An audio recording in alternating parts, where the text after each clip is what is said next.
आज कोरोना की जो स्थिति है उससे हम सब लोग अवगत हैं, किस प्रकार से ऑक्सीजन की कमी के कारण हमारे देश के नागरिकों की जान जा रही है, उनके परिजन कितने आहत हैं। ऐसी स्थिति में हम योग से किस प्रकार से लाभ ले सकते हैं, उसी विषय में आज मैं आपको कुछ चीजें बता रहा हूं जो कि बहुत ज्यादा महत्वपूर्ण है। और आप ऐसा समझें कि अगर किसी व्यक्ति का ऑक्सीजन लेवल बहुत ज्यादा कम नहीं है, अगर 80 है, 85 है, तो उस स्थिति में वो इन क्रियाओं को मात्र करने से उसे 94 तक ले जा सकता है और अपने स्वास्थ्य को बचा सकता है। तो इन क्रियाओं को बड़ी सजगता से आप समझ लेंगे। बहुत अधिक विस्तार से इसमें मैं नहीं बताऊंगा, केवल आपको वो जानकारी दे रहा हूं जिससे आप करें और सीधा सीधा आपको लाभ मिले। तो कैसे शुरू करना है? सबसे पहले आपको शशांक आसन से शुरू करना है। इस स्थिति में आने के लिए आपको इस प्रकार से वज्रासन की स्थिति में सबसे पहले आ जाना है। और ये साइंटिफिकली भी प्रूव है कि जब हम आगे की तरफ जाते हैं तो हमारे लंग्स की तरफ इस तरह से आने में बहुत ज्यादा मात्रा में ब्लड की सप्लाई होती है। ऑक्सीजन का जो वहां पे रुकाव है, जो ऑक्सीजन की मात्रा है, उसकी भी पूर्ति होती है और इससे लाभ मिलेगा। तो शशांक आसन करना है। वज्रासन की स्थिति में आ जाएंगे।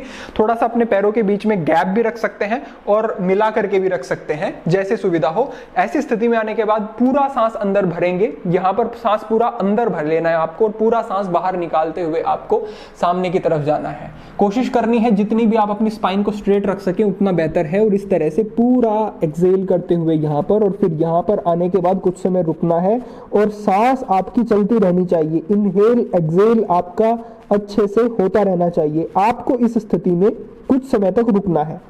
कुछ समय तक रुकने के बाद फिर धीरे धीरे से इनहेल करते हुए आपको वापस आ जाना है और समस्थिति में। लेकिन ध्यान रखेंगे कि कुछ समय इस स्थिति में रुकना है, रुकने से ही आपको लाभ होगा। इससे आगे मैं एक और चीज बताता हूं, मत्स्य क्रीड़ासन। इसमें भी क्या होगा कि जब हम पेट के बल लेटते हैं तो वही जो मैंने आपको अभी बताया, ऑक्सीजन जो है ज्यादा मात्रा में हमारे लंग्स तक पहुंचती है, ऑक्सीजन का लेवल बढ़ता है। कैसे करना है? इस तरह से आप आ जाएंगे, पेट के बल नीचे लेट जाएंगे और यहीं से अपने एक हाथ को साइड में रख लेंगे। ये जो आपका हाथ है ये बगल में इस तरह से रहेगा। दूसरे वाला हाथ आप सामान्य यहाँ पे रख सकते हैं और अपने दाहिने पैर को इस प्रकार से आप थोड़ा सा मोड़ लेंगे और मोड़ करके आराम से अपने चेहरे को साइड से इस प्रकार से अपनी गर्दन को घुमाते हुए रख लेंगे और इस स्थिति में कुछ समय रुकेंगे और गहरी लंबी सांस आप लेते रहेंगे। कुछ समय रुकने के बाद वापस आप आ जाएंगे। वापस हाथों को साइड में रखा और इनहेल करते हुए वापस आप वज्रासन की स्थिति में आ गए। अब इससे आगे जो मैं आपको बता रहा हूं, इसका हमारी इम्यूनिटी के लिए भी बहुत अच्छा फायदा है। साथ ही साथ जब आप इस आसन में जाने के बाद इनहेल एक्सेल प्रॉपर करेंगे, गहरी सांस लेंगे, तब आपको फायदा होगा। मात्र करना नहीं है, सांस का ही सारा का सारा इसमें रोल रहेगा। महत्वपूर्ण जो रहेगी सांस रहेगी। तो सांसों का विशेष ध्यान रखते हुए आसन के साथ अगर सांस को नहीं जोड़ेंगे, क्रिया को नहीं जोड़ेंगे, तो इस स्थिति में कोरोना काल में आपके लिए इसका कोई फायदा नहीं होने वाला। सबसे पहले आपको इस प्रकार से ऊपर की तरफ आ जाना है। पैरों के बीच में हल्का सा आप गैप रख सकते हैं। फिर अपने दाहिने हाथ को आराम से उठाना है और अपने दाहिने पैर के ऊपर इस तरह से रखना है। फिर दूसरे हाथ को भी ऊपर से ले जाना है और दूसरे बाएं पैर के ऊपर रखना है और गर्दन को पीछे।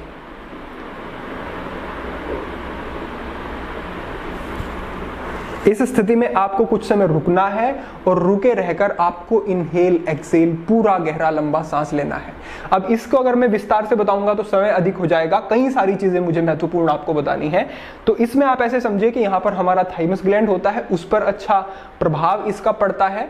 और साथ ही साथ जब हमारे यूं पीछे की तरफ रिब गेज जो है हमारा एक्सपेंड होता है तो हमारे लंग्स को अच्छे से जगह मिल जाती है फैलने के लिए और वो अच्छे से काम करना शुरू कर देते हैं। बहुत सारे ऐसे लोग हैं जिनसे ये नहीं होगा, तो उनके लिए इसको सरलीकृत करके अगर करना है तो इस तरह से जाएं, दोनों हाथों को अपनी कमर के ऊपर रखें और एल्बोज को बाहर की तरफ नहीं अंदर की तरफ इस तरह से रखें और पीछे जाना शुरू करें।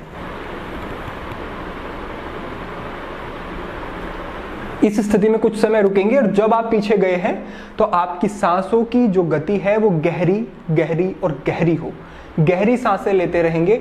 उस स्थिति में पीछे जाकर के कुछ देर तक रुकेंगे, फिर से आप वापस आगे आ जाएंगे। इसके आगे मैं आपको 2 आसन और बताता हूं। पहला है भुजंगासन और फिर दूसरा है पर्वतासन, जिनकी स्थिति थोड़ी सामान्य है, जो अभी कर सकते हैं, भले उन्हें कोरोना है भी तो भी वो इसको कर सकते हैं अभ्यास। अगर बहुत कम उनके सिम्टम है, अगर उनके शरीर में किसी तरह की थकावट नहीं है, और जो व्यक्ति बचे रहना चाहते हैं वो तो निश्चित रूप से करें। हाथों को आगे रख लेंगे, पैरों को पीछे से उठाएंगे और यहीं से उठाते हुए पैरों को थोड़ा सा पीछे रखते हुए घुटनों को सीधा रखेंगे और यहीं से पूरा एक्सहेल करते हुए यहां पर पूरा सांस बाहर जाएगा, फिर पूरा सांस अंदर भरेंगे, नीचे जाएंगे और इनहेल,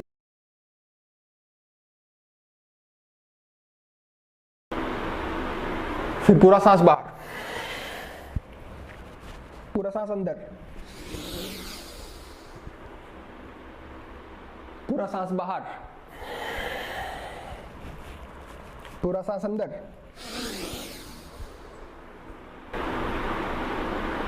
इस प्रकार से इस अभ्यास को करेंगे। अपनी आवृत्ति अपने हिसाब से रखें। अगर आप 10 बार करना चाहते हैं, 20 बार करना चाहते हैं, आपकी सुविधा है। ध्यान यही रखना है कि जब भुजंगासन में जा रहे हैं तो पूरा इनहेल, पूरा सांस अंदर, जब पीछे पर्वतासन में जा रहे हैं तो पूरा सांस बाहर, पूरा एक्सहेल।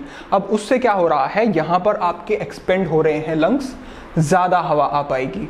जब आप पीछे जा रहे हैं तो आपकी डायफ्राम जो है वो ऊपर की तरफ जा रही है और वहां से आपको पूरा एक वैक्यूम क्रिएट होकर के पूरा एक्सहेल हो रहा है। इसको विस्तार से हम भविष्य में इस पर चर्चा करेंगे और बारीकी से आपको बताऊंगा। एक एक आसन, आपकी जिज्ञासाएं थी कि कहाँ एक्सहेल, कैसे, क्या बारीकी, किनको करना है, किनको नहीं करना है। तो बस ये ध्यान रखें, अगर कोई सर्जरी हुई है, अगर आपको बहुत ज्यादा कोई सीवियर ऐसी प्रॉब्लम है जिसमें कि आपको मना किया गया है, बहुत ज्यादा मूवमेंट या कुछ ऐसा, या फिर बैक में बहुत ज्यादा इशू है, तो उन लोगों को अभी नहीं करना है। अन्यथा धीरे धीरे आप करें इस समस्या में, इस कोरोना काल में, तो श्रेयकर है आपके लिए। इस वीडियो को अग्रेषित अवश्य करें, अपने बंधुओं तक इसे जरूर पहुंचाएं, क्योंकि इसमें मैं सीधा सीधा आपको बता रहा हूं कि कैसे करना है और एकदम से आप कैसे बढ़ा सकते हैं। अगर आपने इन अभ्यासों को किया तो एकदम आपके तभी करते करते ही आप अनुभव करेंगे कि कुछ स्तर बढ़ा है। इससे आगे क्या, अभ्यास में बहुत सारी क्रियाएं हैं और उनमें से मैं केवल 2 क्रियाएं आपको बताऊंगा, इनसे ही महत्वपूर्ण आपको लाभ प्राप्त हो जाएंगे। क्या क्रियाएं हैं? एक है अंतःकुंभक, यानी कि सांस को अंदर लेना है, अंदर सांस लेकर के अंदर ही रोक के रखना है। उससे क्या होता है कि आपके बहुत ज्यादा लंग्स एक्सपेंड होते हैं और पूरी तरह से लंग्स अपना यूज कर पाते हैं। एक एक एल्वोलाई तक आपकी जो हवा है वो जा पाती है और आपका जो ऑक्सीजन का विनिमय है, आदान प्रदान है, वो ठीक से हो पाता है। करना कैसे है, आपको किसी भी सुखासन में अच्छे से मुद्रा में बैठ जाना है और फिर सांस पूरा अंदर लेना है।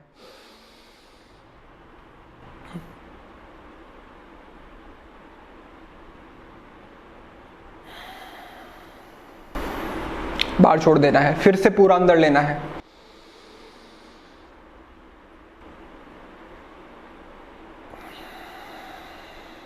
देख रहे हैं। अब मैं आपको यहाँ पे थोड़ा सा रोक के बता रहा हूँ। जिनको हाई बीपी की समस्या है वो ज्यादा देर अंदर नहीं रोकेंगे, बहुत थोड़ा सा रोक सकते हैं, और जिनको बीपी की समस्या नहीं है, हार्ट की प्रॉब्लम नहीं है, वो पूरा अंदर भरेंगे, पूरा एक्सपेंड करेंगे, पूरा रोकेंगे, थोड़े समय तक रोकने की कोशिश करेंगे, फिर पूरा एक्सहेल करेंगे। इस क्रिया को 20 बार, 25 बार, 30 बार करें। एकदम से आपको एकदम से इससे लाभ दिखाई देंगे। एक और चीज बताता हूं, उसमें आपको करना यह है कि आपको पूरा इनहेल, पूरा एक्सहेल करना है, लेकिन ये भस्त्रिका प्राणायाम से थोड़ा सा अलग है। इसे क्लेविकल ब्रीथिंग भी आप कह सकते हैं। इसमें आपकी क्लेविकल भी इस तरीके से ऊपर की तरफ जाती है, लंग्स को पूरा स्पेस मिलता है। कैसे करना है,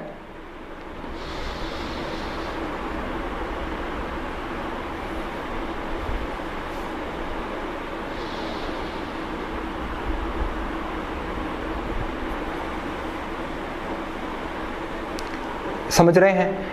जब सांस अंदर ले रहे हैं तो पूरे कंधे भी हमारे ऊपर की तरफ जा रहे हैं, क्लेविकल भी हमारी ऊपर की तरफ जा रही है, डायफ्राम भी हमारा पूरा मूवमेंट कर रहा है, हमारी रिब गेज भी पूरा एक्सपेंड हो रही है, लंग्स तक अच्छे से हवा पहुंच रही है। बहुत ज्यादा महत्वपूर्ण है। थोड़ा समझने की कोशिश करें, इसके महत्व को समझें और इसे आजमा करके देखें, खुद करके देखें। निश्चित रूप से आपको परिणाम प्राप्त होगा। इस वीडियो को अधिक से अधिक अग्रेषित करें अपने बंधुओं तक, क्योंकि इसकी आवश्यकता है। अगर इसको अभी नहीं किया तो आपने एक महत्वपूर्ण पक्ष को छोड़ दिया जो कि आपके जीवन में महत्वपूर्ण योगदान दे सकता था इस स्थिति में। तो आज के लिए केवल इतना ही मार्गदर्शन है। सीधा सीधा मैंने आपको जितनी तेजी से मैं बता सकता था उतनी तेजी से हमने, और जितना आवश्यक था स्पष्ट करके बताया।